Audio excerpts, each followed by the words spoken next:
Hey everybody, Steven here. Welcome back to another Nature's Always Right episode.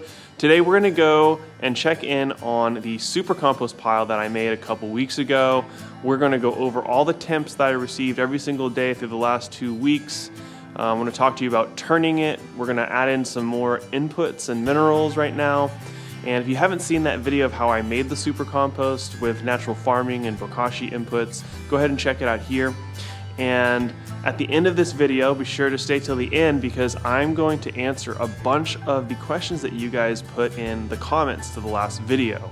So I hope that will be really helpful, and we'll go over some more composting questions that I see a lot. So stick till the end so that you can hear the answers to those questions. Okay, so here we are with the pile, and I'm going to go over the temperatures that we had the last 2 weeks. This is actually 2 weeks and a day since we started that pile together.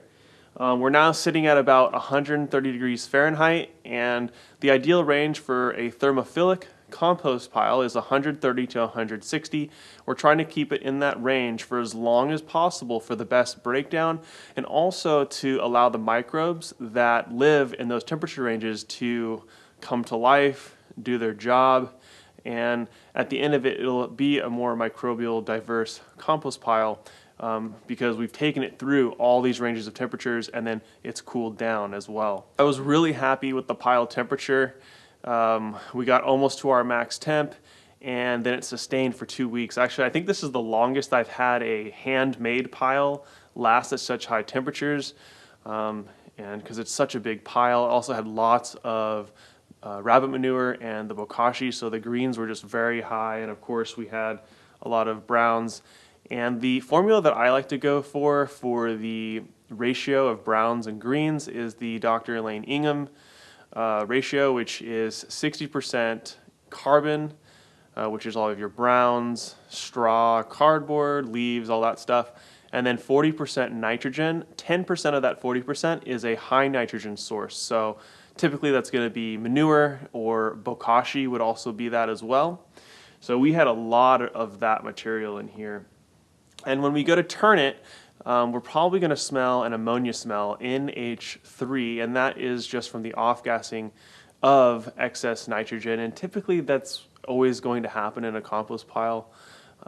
If you had the most perfect ratio, it might not happen as much, but if you smell that ammonia smell, don't worry, that's just part of the composting process. And maybe if you had some more browns in there to balance it out, that might help that. But the best thing to do with a compost pile is to have a good ratio from the beginning. And once we mix up this compost pile and mix in all the outer layers, some parts are more dry, some parts are more wet, it should balance everything out again. And then what we're going to see is this pile will heat up again, which is what we want, to have a much faster breakdown. And you've probably noticed that this pile has shrunk by maybe 30% or so. Something else that I noticed, this compost pile has tons of mushrooms growing in it now, and that's just from having a lot of different carbon material in there, as well as we brought in a lot of forest floor material, which of course is going to have a lot of different spores and things like that, and that's probably what caused them to come to life, and that's great. It's great to see mushrooms in the compost, and since I didn't turn it, that also made an environment where the mushrooms were able to fully fruit and do all that. But that's great. Now there's a lot more mycelium, and it's going to help with the breakdown of the carbon material and cycling nutrients and all that good stuff. So happy to see that. So now my strategy for turning this pile, typically what I like to do is start at one end and flip it over, and then flip, and just shift the pile to the right or to the left or whichever direction, and that way you get a fully mixed pile. In here it's a little bit tighter, so I'll just do my best to get it really mixed up. I may end up adding a little bit more moisture at the end, we'll see. The rule to go by for knowing how much moisture should be in your pile is it should be about the moisture of a wrung out sponge, so just slightly damp. If you were to take a handful of this compost and squeeze it, you wouldn't want to see it just running water out of your hands.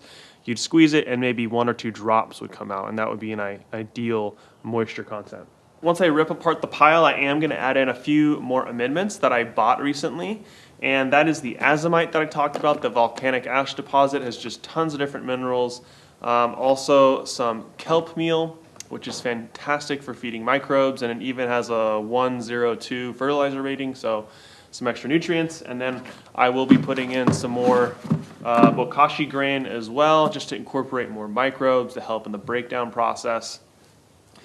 So nothing that is high in nitrogen, nothing that is contaminant or anything like that. It's just extra minerals to help feed, because I'm thinking about this compost more as a really biologically diverse fertilizer. You'll see when I finally put this into my beds, this won't be the main source of compost. I'm going to use this more as like a fertilizer when I go to plant, and it'll be put in the top layer of my soil. So as I'm digging through this outer side, it is a little dry. I would definitely add some more moisture to this. I can tell that it's dry just because there's a bunch of dust coming out, and just so I can visually see that it is dry. So we will definitely add some more moisture to this pile. So you can see I'm just basically digging at a little trench, flipping it over, and then moving over, flipping that over into the previous hole. And that way we get a really good mix of everything. And as I'm getting closer to the center here, it's way more moist. And that's just from running a sprinkler. And when you're making your pile, it is good if you can come with a hose and spray the outer edges all around your pile, and that'll help give you more consistent moisture. So I'll just be watering at the end just because I'm a little lazy about it.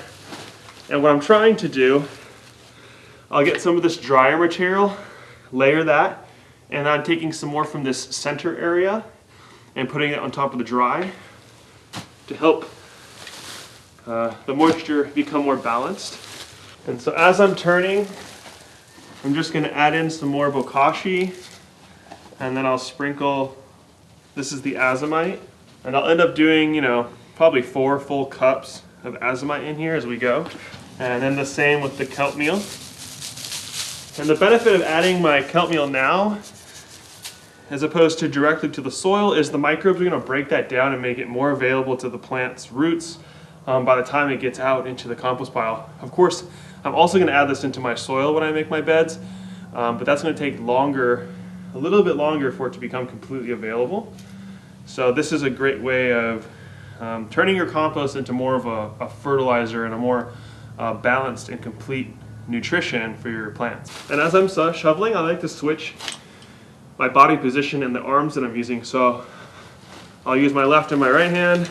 I'll switch to this, and it just helps you develop your muscles a little bit more evenly. And I'm switching from the different back muscles that I'm using, and you'll be a lot less sore at the end. It's just better for your body. And if you're wondering, any of that bokashi smell is gone. I really don't smell any of that. I'm just smelling the compost smell. Definitely a little bit of ammonia as I get deeper in here. But it's not overly ammonia. I've had way worse piles. And that's just because we had a good ratio and we didn't have an overly abundant amount of nitrogen. If I've got like a big wet chunk, I'm trying to kind of shake it and break it apart so it can get incorporated better. You also notice I'm trying to rebuild this pile as big as possible. Again, as tall, try to create that center of mass as the largest area that I possibly can, because I want this to heat up again. All right, y'all, so we got it all set up here. We got 4.5 feet tall pile again, got it as big as I could without straining myself too much. And so one thing that I could have done better, there's always something that you can improve on every single time you make a compost pile. I could have gotten it a little bit more wet when I started, and I had so much straw and carbon material that it just needed a bit more. In the beginning, obviously it didn't matter too much because I was still able to get to almost 160, but in order for the entire compost all around to break down at the same rate and to have it be as fast as possible, even moisture is really important. And that's just due to a little bit of laziness, right? So what I should have done is just, wet the outer edges more. And if you actually have a friend do this with you while you're turning it, you can have them spray while you're doing it, and that's really helpful. The sprinkler does a decent job. It's just not going to do as good as if you stand there for like 30 minutes and water. I just didn't want to do that. So just as a tip for you, if you want to try to get a more evenly moist compost pile, another thing you can do is just build your own sort of drip system. You could do that out of 1/4-inch emitters that's already pre-done, or 1/2 inch, or you could make your own and poke holes to make your own if you want to do it really cheap, and just hook up a little drip line and just coil it around the entire pile. That's another thing that could help in addition to a little sprinkler. So now, going on for the rest of the pile, what I'm going to do is just monitor the temperature. It's going to go back up, and if you want to see some updates, go look at my YouTube stories or my Instagram stories, and I'll do some updates for you throughout this next week after this video airs, so that you can see where this pile ended up. And it's going to heat back up to another max temperature. Once it hits that max, it's going to fall back down again, depending on what that temperature is. Hopefully we're going to go above 140 again. And then once it dips down to about 130, I will turn it one more time, let it go back to max temp. That'll probably be the final max temp. If I can turn it and it's going to go back up above 140, then I'll keep turning it. That's how I'm determining when I'm turning it. I could just turn it once a week, but I think the best thing to do is monitor your temperatures and turn it based upon the temperature. And I actually have a compost temperature tracker that I highly recommend using, and I'll put a link down in the description for that. And it's just a way that you can track every single day, and it helps you learn how the compost pile works, when to turn it, and it'll just make you a better composter if you do that for like 10 of your piles, like for a year's worth of time, something like that. Monitoring those temps, how it's looking, make notes, and then what you can do over time is just develop an eye and an ear, and not an ear, but a nose for getting good at composting. It's kind of like cooking without a recipe. Eventually you start to get the feel of the compost pile, and you don't need to perseverate on the details as much. So what I'll be doing is I'll be adding more moisture, checking the temps, and once this pile doesn't heat up again, I'm no longer going to turn it anymore, because I don't want to do a bunch of extra work. I'm just going to let it sit, and it will warm compost at that point. It won't be cold composting. It'll stay probably around 100 for a month or two. But I want to just keep it in those higher temps as long as it possibly can until it burns up all of its fuel sources. And at that point, we'll just let it rest. So before I get into all of your questions, I will make one more video about this pile, but I think it'll be basically when I'm using it into my garden beds. I think that makes the most sense. So I'll show you the final version of it then, and follow me on Instagram, watch my YouTube stories for some updates. So now let's get into the questions that you guys asked. I think this will be really valuable for you. Okay, so Daniel Horst wrote in his comment, do you utilize any commercial endo-inoculants in the garden? He's talking about mycorrhizal inoculants. Other than inoculating some trees, I really haven't messed with that. They are great, so don't get me wrong. I think that they are a fantastic amendment to use. I just never got into using them really, and I think that they are really beneficial amendments, especially if you are growing plants or trees with mycorrhizal relationships. So you can look into the different plants that have those. I believe that like brassicas don't have that relationship, but things like lettuce or carrots do. So if you were to grow a bunch of brassicas for 6 months and then all of a sudden switch over to a plant that needs a mycorrhizal relationship, those fungi probably wouldn't really be there. So inoculating them at that point could be a really good idea. Especially when you're starting out trees, I think it's a great amendment to put into the planting hole. Am I worried about the acidifying effects of bokashi and the fermented plant juice in my finished compost? No, and I don't measure pH ever of anything, honestly, because the microbes balance it out. And when you're doing things naturally, no-till, the pH is negligible. They adjust it to what they need. Now, if you had some crazy pH that was really bad, maybe you needed to plant and grow things more quickly, maybe you would want to do something to adjust that pH like instantly so you could grow in that soil. For me, my answer to that has always been, if your soil's bad or rocky or compacted or clay or the pH is bad, bring in a bunch of compost, like at least 6 inches, make 6-inch by 30-inch beds and just plant into that compost. And over time, that soil below is going to become rich and balanced. And in the meantime, your plants are growing in really good compost. And then lastly, he said, I understand compost is generally calcium deficient, and I added calcium in a couple of different forms. I just added that, to add more calcium, and those were some of the natural farming inputs that I had left over from my previous farm. I still need to make a lot more inputs. So calcium is just one of the most important minerals for plants. That and magnesium are probably two of the biggest. They need all of them, but those two are, their plants are, if they lack in calcium or magnesium, it's really bad. So having those is quite important. Next one is Claus Play Guy 68. Can you go more into depth on KNF, Korean natural farming, and where to start? And he says, thanks, Rock Lee the farmer. It's pretty funny. I had a friend who in college I studied Japanese with who called me Rock Lee. And this is a character from Naruto, I believe, who has huge eyebrows. So it's always funny when I see people calling me that. So for Korean natural farming, I'm going to talk about that in depth in future videos. Now, if you want to get some resources like books and things like that, then I recommend going to the website I'll put in the description. It's Cho Global Hawaii or globalfarminghawaii.net. That's where you can get Master Cho's books, and I think they also sell Mr. Youngsang Cho's Jadam books as well, or you can get them on Amazon. I'll put links down in the description for all that stuff.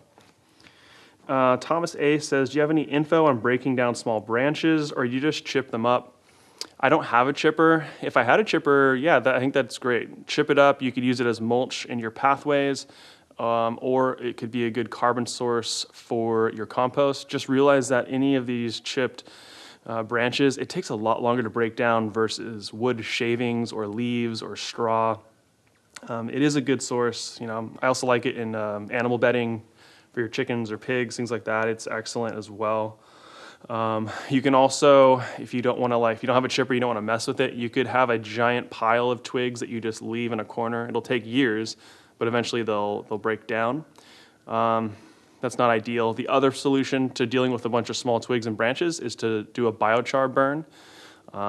You can just do it straight up on the flat ground, or you can cut out a cone pit and burn it there, and you'll get a bunch of charcoal at the end that you can then inoculate with microbes and nutrients and then put out into your garden. But look up biochar. I have a couple of videos on it. And the next one comes from a few different people. They talked about, I mentioned the pine needles, not wanting to put that into my compost because of acidification. And I need to clarify, what I was talking about there. You don't want to put green pine needles into your compost. The green ones, they can, if it's in a large enough amount, they could acidify things a little bit. But I did look more into this, and it is not that potent. And that's, I guess, this is just like a gardening thing that people mention all the time. Use pine needles to help for more acid soil. It is a great mulch. Pine needles are a great mulch. You can use them, and they're great. And if you're going to compost them, just make sure you're using the browned pine needles, and those would be great.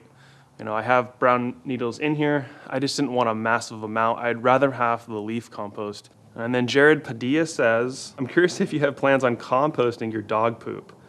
And then how do you plan on doing that if you're going to do that? So composting meat-eating animals' manure, you can totally do it. I'd recommend bokashing it, letting a bunch of those anaerobic loving microbes really go to town on that and destroy anything bad in there. And then you may, would be good ideas actually is if you use a different compost pile, different from like the veggie waste, that you could do that type of manure separately, and then use that finished compost product on trees and shrubs, not in your veggie garden that you may be eating raw or things like that. Don't use cat poop because that can have parasites that can, what's it called? I'll put a text about it, but there's a parasite that you don't want to get that's from cat poop, so I wouldn't mess with cat poop at all. So that's sort of the issue with dog and cat stuff is parasites or worms, things like that. As long as you're careful with it, go for it. Just know that I would not recommend using it in an annual veggie garden, but trees and shrubs is great. And same with like human manure. I think using that on trees and shrubs is great. If it's, some people do use it in their veggie garden as well. Obviously, if you're selling vegetables, do not use any of that stuff. But all of that is totally usable and will be really good fertilizer as long as you process it correctly. People asked about cold temps and does that affect composting? Compost can freeze, and actually the compost going through a freezing and thawing cycle will help it break down. The microbial activity will decrease, especially if it freezes, they're gonna stop. As long as the temperatures are extremely low and you're able to get a compost pile going, that heat is gonna keep it from freezing. So all that activity, the life that is going on in that compost creates a ton of energy, and that's what the heat is coming from. It was from the microbes living, dying, doing all their different processes. So don't worry about cold temps. If you want to build a compost pile even in a very cold climate, you can still do that. Just know it's not going to be quickly breaking down like it would in spring and summer. A bunch of people asked about the compost catching fire. Now, are you worried about that? And that's something that we don't need to be worried on a home scale. Even on a larger scale, when I was making compost at Jared's Real Food with tractor, doing 30, 40, 50 cubic yards worth of compost, typically a fire might happen. It's more in these industrial situations where there's huge amounts of material, really high nitrogen, tons of carbon. The pile's just sitting there for a while. So it's not something that we as home composters or even small farmers would ever need to worry about. Don't have any fear about your compost catching on fire. That would be basically impossible. And one more bonus tip or question that people had was what to do about rodents. And that's something I really haven't worried about because if you can get the pile up to really hot temps, they're not going to really be able to dig in there. And by the time the temperature has come down, most of those materials that they would want to eat are already dissolved into the compost. Sometimes on the outer edges where it doesn't get hot, there may be some food scraps or something. That's why you want to really try to mix things into the center of the pile the best you can. Even if you wrap it in chicken wire or anything like that, it's not going to stop a rodent from getting in there. They're basically impossible to get rid of as far as letting them get in there. A predator like a cat will do wonders for keeping those away. And then just eliminating areas where the rodents would want to live is another big one. But rodents are something that's, it seems to be more prevalent in certain places or areas. So if you have a huge rodent problem, it's just sort of unfortunate and you got to find ways of mitigating it the best that you can. But, short of trying to exterminate their entire population, which is pretty hard to do, I definitely don't recommend using poisons or anything like that to do it. I think that getting a cat is probably one of the best ways to deal with rodents, and you're just utilizing the circle of life to make it all happen. So that's my best recommendations. You can see a couple places in the pile where like probably a raccoon or a possum dug in there, but they stopped because it was hot. And so that's kind of a big thing is if you're able to get those higher temps, it's going to keep those bad guys out of there.